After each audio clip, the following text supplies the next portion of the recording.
కొత్త UPI rules అయితే August 1 నుంచి అమల్లోకి వచ్చాయి. అందులో మొదటిది వచ్చేసి యూపీఐలో మనం 50 సార్లు మాత్రమే బ్యాలెన్స్ చెక్ చేసుకోవచ్చు పర్ డేకి. And next thing, second one, మన ఫోన్ నెంబర్కి లింక్ అయి ఉంటుంది కదా బ్యాంక్ అకౌంట్స్.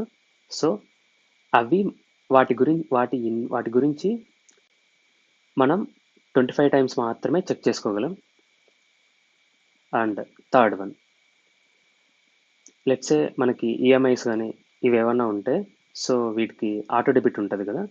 సో వాటి టైమింగ్స్ కూడా వచ్చేసి పర్టికులర్ టైమింగ్స్లో మాత్రమే డెబిట్ అవుతాయి. Like before 10 and 1 PM to 5 PM and after 9:30 PM.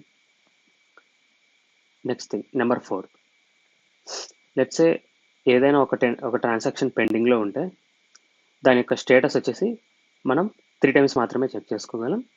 And also with time gap of 90 seconds.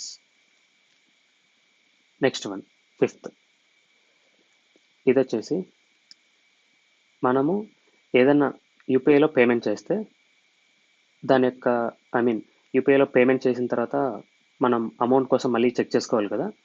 అలా అవసరం లేకుండా మీరు ఎప్పుడైనా యూపీఐలో పేమెంట్ చేస్తే మీకు ఆటోమేటిక్గా రిమైనింగ్ బ్యాలెన్స్ చూపిస్తుంది.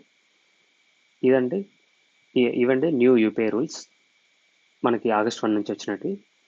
ఇదంతా ఎందుకు చేశారంటే మనకి యూపీఐ సర్వర్స్ మీద లోడ్ తగ్గడానికి. అప్పుడే మనకు యూపీఐకి లేటెన్సీ అనేది తగ్గుతుంది, లైక్ రెస్పాన్స్ టైం అనేది తగ్గుతుంది. దానికోసమే ఈ న్యూ యూపీఐ రూల్స్ ఆగస్ట్ 1 నుంచి అమల్లోకి వచ్చాయి. For more informative videos please subscribe.